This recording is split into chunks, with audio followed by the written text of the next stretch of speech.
One of the biggest reasons players lose games in college football 25 is because they are using the wrong coaching adjustments. Coaching adjustments make a huge difference between winning and losing games. So in today's college football 25 video, I'm going to break down the best coaching adjustments to use on both offense and defense. Now, I want to start on defense because there is a lot more we're going to cover. There's a lot more you can really do with your defensive coaching adjustments. And first, I want to start with the proper times to use auto flip off and on. So basically, if you have auto flip on, the formation you pick will be flipped to best match the offensive formation. Now, what does this mean and when is a good time to use this? Well, it basically means if you're in a formation, say, like nickel, and the offense comes out in a formation that maybe has three receivers to one side of the field, whether it's a trips or a bunch, the strength of the defensive formation will match the strength of the offensive formation. So in a nickel formation, you'll see your nickel corner will line up on the side of the trips receivers. This is really effective when you're in formations that are nickel and you only have, the one slot corner. This is cool because if they flip their formation, you don't have to guess. Your nickel back will automatically go to the opposite side of the field. So auto flip on is extremely useful if you're running nickel formations or even 3-3-5 formations where you only have one slot corner. However, there's definitely times where it's not useful that you want to turn it off. Let me explain. So there's a few different situations where it's best to have off. The first is if you're running defensive formations that either have no slot corners, like the 3-4 odd, or two slot corners, like the dime 2-3 odd. You'll see with the dime 2-3 odd, you have a slot corner on both sides of the field, so it doesn't really matter what side the strength of the offensive formation is. It's going to be fine for you because you have a slot corner. These are symmetrical defensive formations, meaning you have the same personnel on each side of the field. Not much is really going to change if you come out in a trips bunch left or right. Now, if the 3-4 odd, it's a similar concept. In 3-4 odd, you'll notice, you don't have a slot corner on either side, but you have two outside linebackers. So when you have two outside linebackers, what you're going to see is there's really no point of, flipping your formation or not, because the two outside linebackers, again, this is symmetrical. You have two outside linebackers, two inside linebackers. It's the same on each side. The other time where it's very effective to have auto flip off is when you're running a blitz that you really only want to run from one side. Maybe the blitz works better from the left than it does the right, or vice versa. You want control whether you're flipping the play or not. You don't want to leave that to the auto flip. So let's take, for instance, nickel 3-3 over, sim pressure 3. I really like this blitz, but really only when this linebacker on the left of the screen is the one blitzing. So that's why I want auto flip off. This is a very easy blitz setup. You can simply go ahead and set it up to where you're shifting your entire defense to the right, okay? Now, when you do this, you'll notice that this linebacker right here is going to be able to loop in consistently. However, this is because I have auto flip off, making sure I keep my nickel corner on the left, which is the way the blitz is coming from. Now, if I go ahead and try to turn auto flip on here, you'll see the blitz is just not as good. But when I keep it off, this blitz works much better. So if you have a good blitz that you only want to run from one side of the field, make sure you have auto flip off. Now, this leads us to the next setting, which is going to be cornerback matchups. You can set it by balance, overall, speed, height, etc. Now, I always pretty much leave this on balance. If you try to sort it by other things like depth chart, speed, route running, etc., I just find it to be a bit goofy. The only time I would recommend using anything but balance is if you're wanting to go by speed, just simply because your corners have speed mismatches, big ones, to the receivers you're playing against. In a situation like that, you could do it by speed, but at this point in the year, for most people playing cut or using, reasonably good teams, you're not going to have any sort of crazy speed mismatch, so you're best to leave it on balance. Now, defensive motion response is actually super important. You definitely want this on disabled. which makes the defense not realign in response to offensive motion. Let me show you what happens if you have it on default so you can kind of understand where I'm coming from. So this is, I would say, most important for guys that want to play man coverage, but regardless, you're going to want to pay attention to this. Notice how on default, see, I'm in man coverage. My defense is aligned pretty good, but watch what happens if I send somebody motion. Notice how those two corners on the left of the screen moved. They're not in the best position anymore. They can definitely get beat on routes, and that's going to cause me to have to make adjustments to get them realigned, which is not the hugest deal, but I don't really want that if I can prevent it, and I can easily prevent it simply by turning it off. So we're just going to put it on disabled and watch the difference this makes. So we're still going to come out in the same man coverage defense. Now watch the difference here. I would say if you like man coverage, you have got to keep this on disabled. So see how we're lined up now? Pretty good. Let's do the same motion. We're going to motion this guy across. If you want to get better at college football 25 and win more games, check out my college football VIP membership on Sportsgamerz.com. Put the link to order in the comments and the description. You will get access to all the content I release for college football all year long, including the best offense in the game, the best defense in the game, my secret A-gap blitzes, my rollout glitch, my run defense, and my pass defense, and much more. Let's dominate together, boys. You see none of those defensive backs on the left of the screen move. This just prevents your defense from getting out of alignment due to motion. It's going to save you a lot of headaches.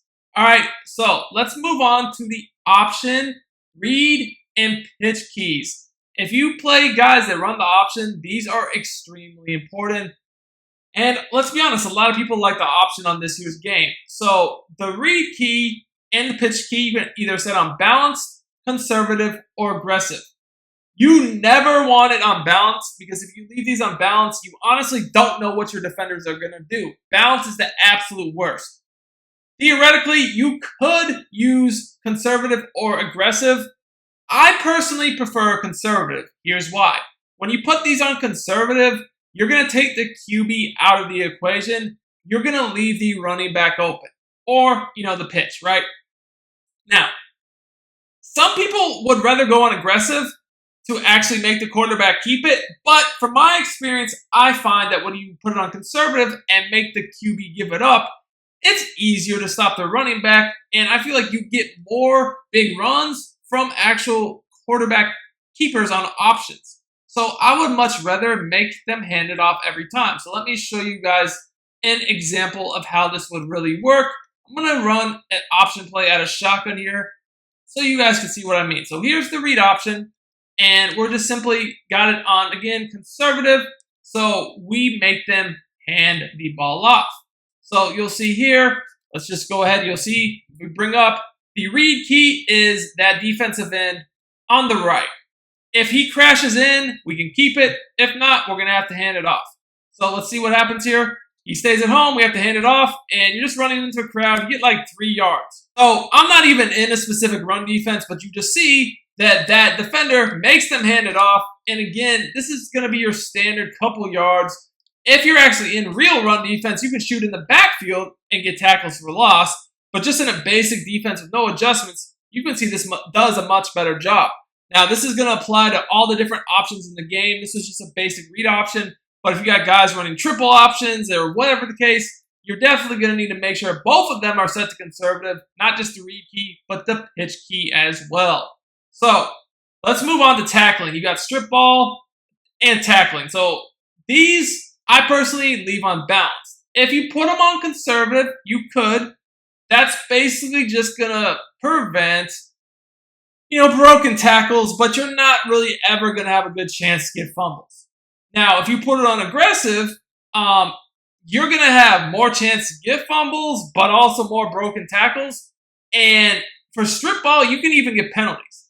I don't really like putting strip ball on aggressive just because there will be a more, not only, the misses, but the penalties too. Tackling, I don't mind it on aggressive as much because all you really have to worry about is the missed tackles, not so much penalties. Personally, I'm a balanced guy, but if somebody is just winning, like at the end of the game, got to get a fumble or something, make something happen, yeah, why not put it on aggressive? But that is a very rare situation. Finally, zone drops. Zone drops are one of the bigger settings you can change. Zone drops allow you to keep them on the fault, which we'll go over, or change the flat, curl flat, or hook zone drop to anywhere from 0, 5, 10, 15, 20, etc., all the way to 30. Now, there are some advantages and disadvantages of keeping them on the fault versus changing them. Now, let me explain what I mean. So first of all, the flat zone drops are going to apply to any of these light blue zones. The light blue flat zones are dictated by the setting you have for your zone drop for your flats. The curl flats apply to either the light purple or pinkish zones you see on the field. These are different flats that are affected by that zone drop. And finally, the hook zones are going to apply to those yellowish zones you see. You cannot zone drop your blue zones, your dark blue zones, which are deep zones, only more so the underneath zones, which are the flats and the hooks. So let me explain how this would actually work, some examples of using these together. So I personally keep mine on default at the beginning of the game until I see what my opponent is doing, then I might change them. So the advantages of them being on default is you can use shading. You can shade your hook zones and flat zones. Say somebody is hurting you underneath, simply shade your coverage underneath by hitting triangle Y and then down on the right stick. This will put the flats and the hook zones to play at more of a 5-yard depth. So you guys can see now, if we try to throw those underneath routes, pretty good coverage. You know, we did playmaker them upfield, but the underneath was taken away. So you'll see that when you shade your coverage underneath, these flats are really not a read. That's going to be picked if they try to throw that. So you can also shade over the top. If you shade your coverage over the top, and personally, pro tip, before you shade over the top, shade underneath, and then over the top, that's a little bit better. Now, when you shade your coverage over the top and you're at more of a 10 to 15 yard depth, you know, you'll be able to stop corners better, digs, posts, but, you know, the drags will be open. So keep in mind, you'll give up the flats, but you'll be able to take away a little bit deeper. So when you're on the fault, you do have flexibility. The problem with the fault is if somebody has a really tough route, a glitchy route you can't stop on the fault, that's when you have to use a zone drop. So one type of zone drop I like a lot if I'm getting beat by glitchy routes. So one of the zone drop settings I like a lot if somebody's abusing me of glitchy routes is flats on 20, curl flats on 5. Essentially what this does is this does a better job of actually like defending the common meta stuff people try to do, which would be, you know, having a glitchy corner or even speed out or some sort of route that attacks the sideline with still having underneath routes. Because now I can shade my coverage underneath to get my hard flats at 20, and if somebody has a drag route on the other side, I could put this guy in a purple zone to cover the 5-yard depth. This is essentially known as double Mabel, where you have a 20 to 25-yard flat and a 5-yard flat on the same side of the field.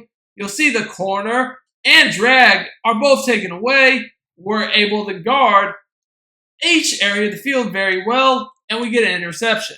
So that's just a very basic way of using zone drops. If you guys would like to see more, let me know in the comments. Now, let me go over the offensive coaching adjustments. There are still some important things here. I just feel like defense has a lot more. So with offense, we have tempo, the catching, the blocking, and the ball carrier adjustments. So, you know, you can't put your tempo on turbo, no huddle even, or shoot clock. I just leave it on normal. Only time I change it is if I'm winning and I want to shoot the clock. I do not like turbo or no huddle. Those, I just don't mess with those. Now, you'll see with your pass catching settings for both deep and intermediate, you can change these. With each one, if you put it on conservative or aggressive, it will trigger different types of catches. Now, the problem here is I don't want that. Like, I want to control the types of catches I do myself by clicking on. So I'm going to keep it on balance because I don't want to have a certain catch animation all the time. I want to pick and choose depending upon the situation. So to me, balance is a must there.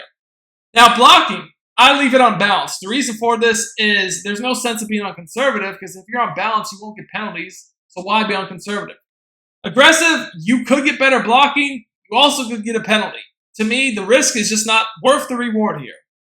The other main one I use a lot is ball carrier. When you're unbalanced, yeah, you can fumble. You can do some moves, though. You put it on conservative, I mean, you can't really do the moves, but you're not really going to fumble. Put it on aggressive, you can do a lot of broken tackles and shit, but you're definitely going to fumble more. So to me, what I personally do is I stay unbalanced unless I just feel like the guy I'm playing can't stop me or I'm winning. Then I put it on conservative so I don't fumble. And then, like, if I'm on the goal line, like a 3rd, 4th, and 1, and I got to get in, then I'll put it on aggressive for just that one play.